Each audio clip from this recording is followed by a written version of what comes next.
मुख्यमंत्री देवेंद्र फडणवीस आणि जालना, परभणी, नांदेडच्या दौऱ्यावर महापालिका निवडणुकीकरता भाजपच्या उमेदवारांच्या प्रचाराकरता मुख्यमंत्र्यांच्या सभांचा धडाका।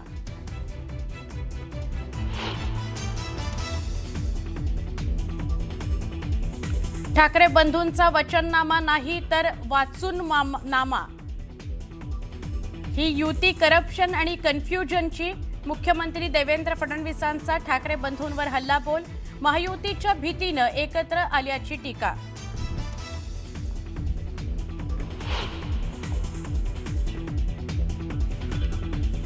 मुंबईत उद्धव ठाकरेंच्या शिवसेनेला भाजपचा मोठा धक्का, माजी महापौर शुभा राऊळ यांचा भाजपमध्ये प्रवेश।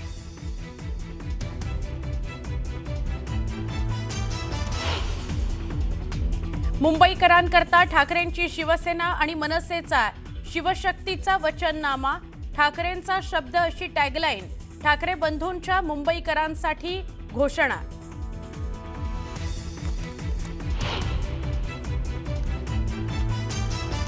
बॉम्बे स्कॉटिशचा प्रभाव असलेला वचननामा जाहीर, राहुल शेवाळेंची ठाकरे बंधूंवर टीका। काल बालकांनी वर्कशॉप केलं आणि आज पालकांनी केलं शेवाळेंचा टोला।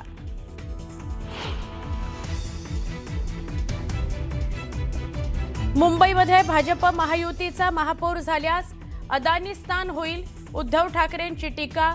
ठाकरेंचा महापौर झाल्यास मुंबईचं पाकिस्तान होईल, अमित साटम यांचं उत्तर।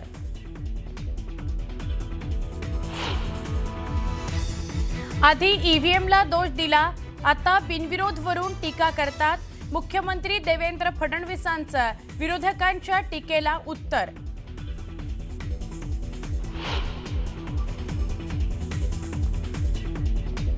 नारायण राणेंकडून निवृत्तीचे संकेत, आता दोन्ही मुलं कार्यरत झाली, कधीतरी थांबायला पाहिजे, राणेंचं वक्तव्य।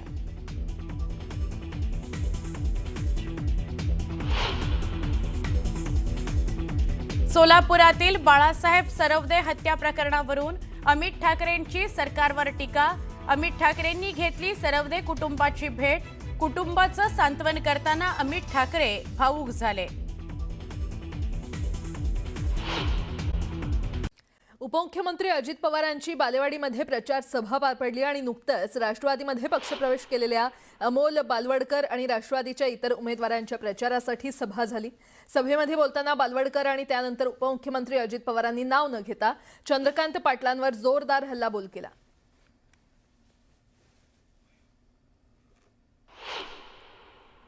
शेवटच्या 1.5 तास अगोदर त्याचा घात केला जातो, त्याची राजकीय हत्या झाल्याची कळते। तुला एबी फॉर्म द्यायचं नाही असं ठरलंय पक्षाचं, विचार करा। एका सर्वसामान्य माजी नगरसेवक असणाऱ्या कार्यकर्त्यासाठी एवढं षडयंत्र रचतो, सांगायचं ना तेव्हा सांगायचं ना, हिंमत होती तर नसती घेतली माघार, अपक्ष उभा राहिला असतो। राजकीय पुनर्जन्म मिळाला दादा तुमच्यामुळे मला, पण ज्यांनी माझ्या आई वडिलांच्या डोळ्यात अश्रू आणले,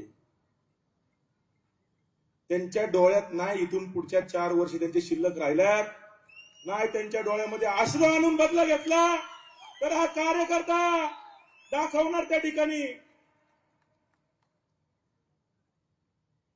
दादा 1.5 वर्ष त्यांनी माझ्यासाठी कटकारस्थान रचलं, पण केवळ 1.5 तासामध्ये तुम्ही ते उलथून लावलं।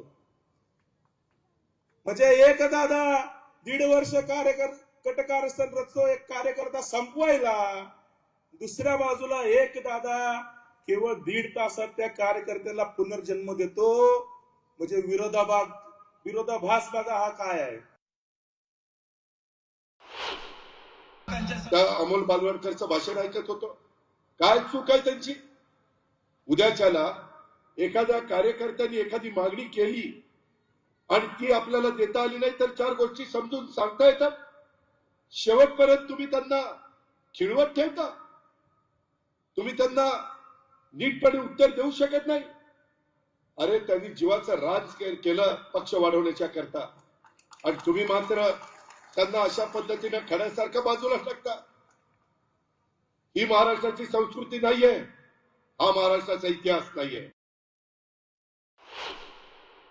हे कुणाचं काम आहे? केंद्राने भरभरून दिलं, राज्यांनी भरभरून दिलं, ते कुठं कमी पडले नाही. पण इथली लोक कमी पडली. इथं ज्यांच्यावर जबाबदारी होती ते कारभारी लोक कमी पडली. म्हणून उद्याच्या 15 तारखेला कारभारी बदलायचा.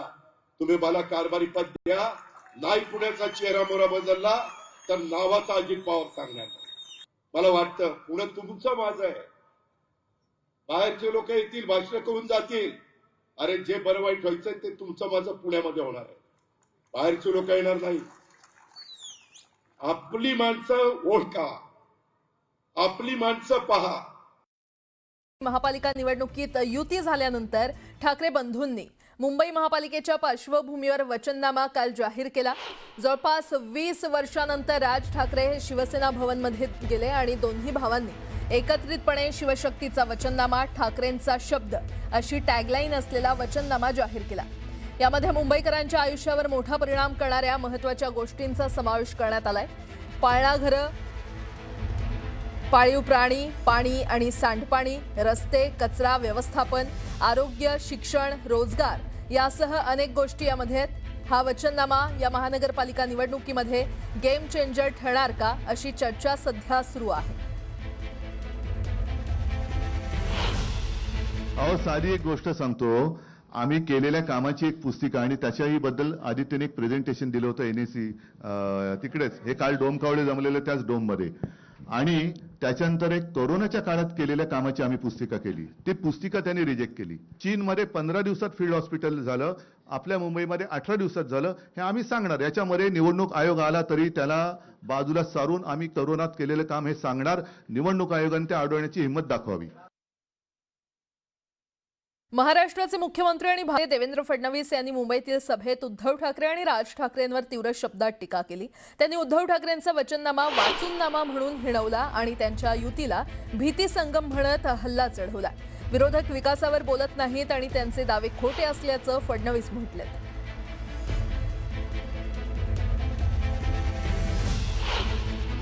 ही युती कार्टुनिस्ट आणि कॅमेरामॅनची नाही आहे. ही युती कन्फ्युजन आणि करप्शनची युती आहे. कन्फ्युजन आणि करप्शनची नीती आहे. वचननामा देण्याचा अधिकार हा हिंदू हृदय सम्राट शिवसेना प्रमुख बाळासाहेब ठाकरेंना होता. आज जाहीर झालेला वचननामा नाही, तो वाचून नामा आहे. वचननामा नाही आहे, तो वाचून नामा आहे. ज्यांना वंदे मातरमची एलर्जी आहे अशा लोकांसोबत आमचे काही जुने मित्र बसायला लागले. त्यामुळे त्यांना आता कशा कशाची एलर्जी आहे हे मला या ठिकाणी सांगण्याचं कारण नाही आहे. आणि म्हणून आज आमचे मामू म्हणजे अमितने सांगितलं ते मामू म्हणत नाही मी, माजी मुख्यमंत्री आमचे मामू उद्धवजी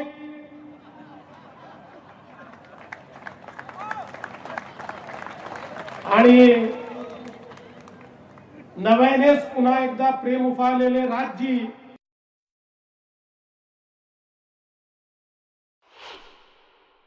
झूठों ने झूठों से कहा सच बोलो. झूठों ने झूठों से कहा सच बोलो. अरे भाई, 2 भाइयों का ऐलान हुआ, सच बोलो. घर के अंदर झूठों की एक मंडी है, दरवाजे पर लिखा है सच बोलो. ते 2 युवराज त्या ठिकाणी परवा एक कुठला तरी शो करत होते. राहुल गांधी सारखी स्क्रीन लावली होती, राहुल गांधींसारखे एरझऱ्या करत होते, काहीतरी बोलत होते. आणि मला कोणीतरी सांगितलं, म्हणत त्यांनी असं म्हटलं की या ठिकाणी मुंबईमध्ये चांगल्या प्रकारचे शौचालय देखील नाही. आता आम्हाला काय विचारता? घरी जाऊन बाबांना किंवा काकांना विचारा. राज ठाकरेंची काही बॉडी लँग्वेज लक्षात येत नव्हती, काही जमत नव्हतं, नेहमीसारखे राज ठाकरे वाटत नव्हते. मी तुम्हाला यापूर्वी सांगितलेलं आहे आमच्या अमित साटमनी देखील सांगितलेलं आहे, हा प्रीती संगम नाही आहे, हा भीती संगम आहे. या ठिकाणी महायुतीच्या भीतीमुळे आता हे एकत्रित आलेले आहेत.